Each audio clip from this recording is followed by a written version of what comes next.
Hello everyone, this is doctor Sam. देखिए, I am getting a lot of messages and comments कि sir हमारी study बहुत ज़्यादा ख़राब हो चुकी है। जब से एमडी डिले हुआ है वी कांट स्टडी, हम स्टडी नहीं कर पा रहे, हम फोकस नहीं कर पा रहे और उसके साथ साथ हमारा मेंटल स्ट्रेस जो है वो भी बहुत ज़्यादा बढ़ चुका है। तो इस वीडियो में मैं आप लोगों के साथ कुछ अपने पर्सनल एक्सपीरियंस शेयर करूँगा और उसके बाद आप लोग को ऐसे एडवाइसेस दूंगा कि ये जो डिले है, जो टाइम स्पेन आप लोगों को मिला है, ये आप लोगों की जीत का बाइस बने, ना कि हारने का। क्योंकि इसी डिले की वजह से ही आई थिंक कि 15 to 20% स्टूडेंट्स जो है वो इस कंपटीशन से निकल जाएंगे।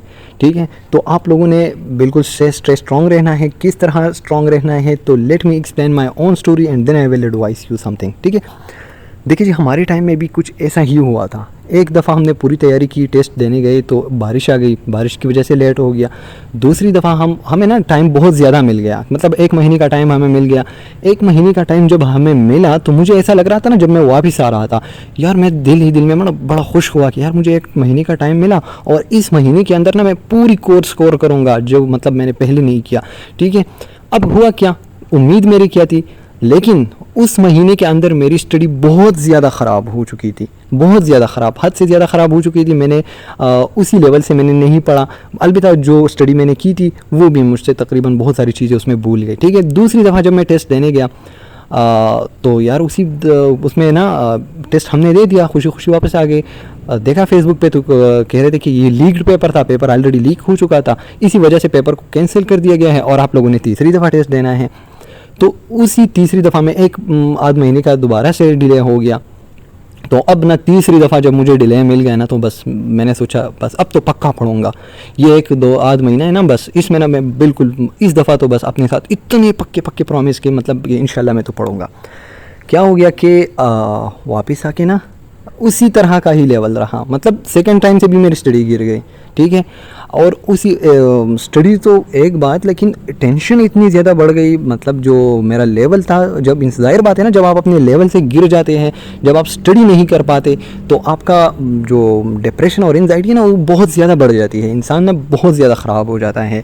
बिलीव मी कि इंसान की पर्सनालिटी में इतने सारे चेंजेस आ जाते हैं ना, बड़ा चिड़चिड़ापन आ जाता है, हर एक मुंह फटसा हो जाता है, बहुत ज़्यादा फ्रस्ट्रेटेड हो जाता है। मेरे पास वो परफेक्ट अल्फाज नहीं है कि मैं आप लोगों को कैसे बताऊँ। इंसान इतना भारी भारी सा फील करता है।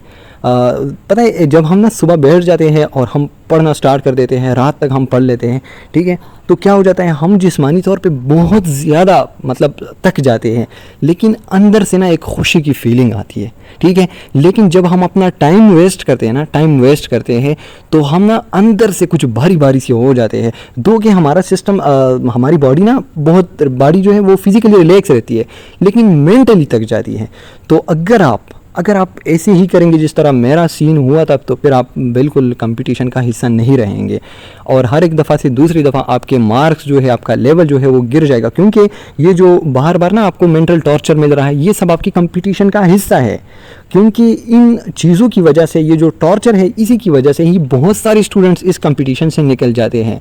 अगर एक टॉर्चर में 5% स्टूडेंट्स हार जाते हैं, वो बुक रख लेते हैं, ठीक है, या एक डिले मिल जाता है, उसमें 15 to 20% स्टूडेंट्स जो है वो अपने लेवल से गिर जाते हैं और वो कंपटीशन में फिर उसी तरह परफॉर्म नहीं करते। तो मैं आप लोगों को क्या कह रहा हूँ कि आप लोग जो है ये चीज़ आप लोगों को कंपटीशन से बाहर निकाल रही है। ठीक है, आप लोगों ने अभी 1 महीना या 2 महीने की वजह से आपने कंपटीशन से बिल्कुल हरगिज़ भी आप लोगों ने बाहर नहीं निकालना। ठीक है, आप लोगों ने कंपटीशन के अंदर ही रहना है और स्ट्रांग रहना है। ठीक है, इस डिले की वजह से आपको बहुत सारे स्टूडेंट्स पे फोकियत भी हासिल हो सकती है और आप बहुत सारे स्टूडेंट्स से गिर भी सकते हैं, डिपेंडिंग अपॉन यूर नर्व्स, क्या आप लोग किस तरह इस डिले को कंज्यूम कर रहे हैं। तो इस चीज़ को ना एक गनीमत समझे कि यार इस दफ़ा मैं बहुत अच्छी स्टडी करूँगा और आप लोग स्टडी करें, क्योंकि आप लोग जो है इसी वजह से आप बहुत सारे स्टूडेंट्स को पीछे आप छोड़ जाएंगे और आप आगे निकल जाएंगे। ठीक है, लेकिन असल चीज़ क्या है, जब हम स्टडी नहीं कर पाते, ये आपकी भी पर्सनल एक्सपीरियंस होगी, मेरी भी पर्सनल एक्सपीरियंस है, जब हम स्टडी नहीं कर पाते तो उसी वजह से हमारे पास जो मेंटल लेवल है वो बहुत ज़्यादा ख़राब हो जाता है।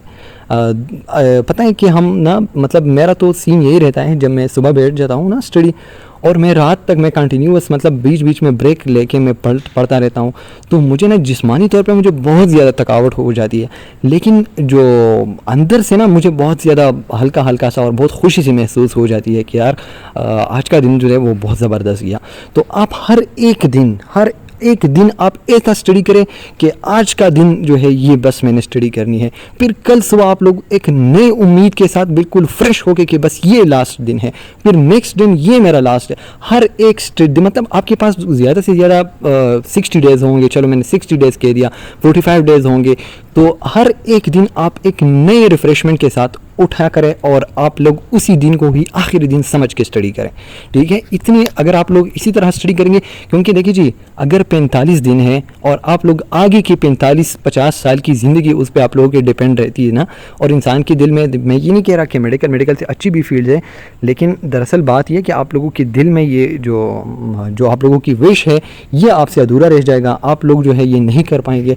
तो आप लोग कभी भी इस चीज़ पे कॉम्प्रोमाइज़ मत करें। मैं पश्तो में मैं एक लफ्ज़ कहूँगा, मतलब जो वो कहते हैं ना कि पश्तो में हम कहते हैं ना वही ज़ड़ खरे वजूद स्तड़े खरे खुजड़ स्तड़े खाना दे, वजूद स्तड़े खरे खुजड़ स्तड़े खाना दे। तो आप अपने इसका मतलब ये ना कि वजूद जो है ना, बॉडी ये टायर्ड ठीक है, ये इसमें थकावट ठीक है, लेकिन दिल में थकावट नहीं होनी चाहिए, और ये डिपेंड करती है आपकी स्टडी पे, ठीक है। एट द एंड मैं आप लोगों को क्या एडवाइस देने वाला हूँ, एडवाइस भी मेरी सेम टू सेम यही एडवाइस है कि आप लोग जब सुबह उठ जाते हैं, ठीक है, तो आप लोग इस डर की वजह से स्टडी करें कि अगर मैंने आज स्टडी नहीं किया तो रात को ना मुझे सख्त डिप्रेशन होने वाली है, मुझे एंजाइटी होने वाली है। अब एंजाइटी की जो है टेबलेट लेने की ज़रूरत आपको नहीं है, ठीक है। आपको एंजाइटी और डिप्रेशन के लिए टैबलेट्स की ज़रूरत नहीं है, आप लोगों को बुक्स की ज़रूरत है। जितना आप लोग बुक्स खाएंगे, जितना आप लोग स्टडी करेंगे, उतना एंजाइटी और डिप्रेशन आपके पास ही नहीं आएगी, ठीक है। तो आप लोग जो है टैबलेट्स की बजाय बुक्स खाएं। जितने आप लोग बुक्स खाएंगे ना, तो आप लोगों को ये चीज़ कभी भी नहीं होगा। लेकिन अगर आप लोग टाइम वेस्ट करेंगे तो फिर मैं गारंटी नहीं ले सकता, क्योंकि जब मैं खुद जब मेरा दिन वेस्ट चला जाता है ना, मतलब मैं स्टडी नहीं कर पाता किसी वजह से, या मोबाइल में टाइम मेरा वेस्ट हो जाता है, या किसी और इंसान की वजह से भी अगर मेरा टाइम वेस्ट हो जाता है, बिलीव मी कि मुझे उसी रात ना मुझे चैन नहीं पड़ता। मुझे लगता है कि मतलब मैं कुछ आधा सा हूँ, मैं बहुत भारी फील करता हूँ, बिल्कुल सुकून ही नहीं होता। तो इसी डर की वजह से कि रात को ना मुझे वो ख़राब वाली फीलिंग्स आनी है, इसी डर की वजह से ना मैं सुबह बैठ के मैं स्टडी करता हूँ, सुबह पूरा दिन मैं स्टडी करता हूँ, ठीक है। तो आप लोग जो है इसी डर की वजह से स्टडी करें, ठीक है। और अगर आप लोग एक दिन ज़ाया करेंगे, दूसरी दिन ज़ाया करेंगे, इस तरह महीने के आखिर में जाते जाते ना आप लोग जो है प्रेशर कुकर बन जाएंगे, ठीक है। प्रेशर कुकर इतना सारा मतलब दिमाग पे इतना प्रेशर पड़ जाता है कि यार मैंने तो इतना टाइम वेस्ट किया, ये किया वो किया। तो इन चीज़ों से डरे, ठीक है। इन चीज़ें यार डरने वाली कंडीशन होती है। मैं आप लोगों को कभी नहीं कहूँगा कि नहीं ये वो उस किस्म की मोटिवेशन मैं आप लोगों को कभी नहीं दूंगा। मैं कहूँगा अगर आप लोग स्टडी करेंगे आपकी टेंशन एंजाइटी कभी भी नहीं आएगी आप लोगों के पास। अगर आप लोग नहीं करेंगे तो प्रेशर कुकर बनेंगे और आप लोग को जो है बहुत ज़्यादा डिप्रेशन एंजाइटी होगी। फिर आप लोग टेबलेट्स खाएँ, डॉक्टर के पास जाए, कुछ भी करें, कुछ भी नहीं होगा, ठीक है। तो मेरी बातें जो है दिल पे नहीं लेनी है, ठीक है। आप भी सब मेरे भाई बहन हैं और ये टाइम मैंने भी आप लोगों की तरह गुजारा है। बहुत ज़्यादा डिफ़िकल्ट कंडीशन है, लेकिन this is a part of competition, this is a part of competition. ऐसा नहीं है कि ये कंपटीशन का हिस्सा नहीं है। And the end you will be happy, you will be the winner and you will be celebrating. ये दिन बहुत ज़्यादा मिस करेंगे आप लोग, बहुत ज़्यादा मिस करेंगे कि यार वो डिले हो रहा था, ये वो, ठीक है। एंड फुल एंड फाइनली आप लोग जितना ज़्यादा हो सके स्पिरिचुअल अल्लाह के साथ कांटेक्ट में रहें, ठीक है। नमाज़ें तो वैसे भी हम पढ़ते हैं, जब भी एग्ज़ाम आता है तो हम बहुत ज़्यादा पढ़ते हैं। और आप लोग जो है दुआएं, ठीक है, दुआ की बहुत ज़्यादा असर होती है इंसान की कामयाबी पे।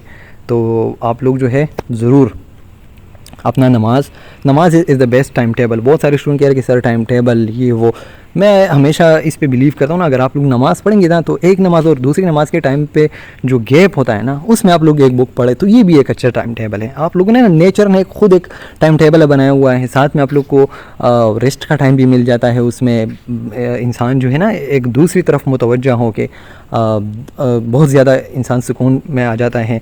एंड दैट्स ऑल, बस यही सारी चीज़ें हैं। बाकी I don't have enough word, मैं क्या कहूँगा ऐसी ऐसे अल्फाज मेरे पास नहीं है जिससे आप लोगों को सुकून मिल जाए, लेकिन मैंने एक अच्छी ट्राई ज़रूर की है कि आप लोग so be positive about yourself, अपनी कामयाबी पे, अपनी मेहनत पे, दुआओं पे यकीन रखें, ठीक है, और अपनी स्टडी जारी रखें।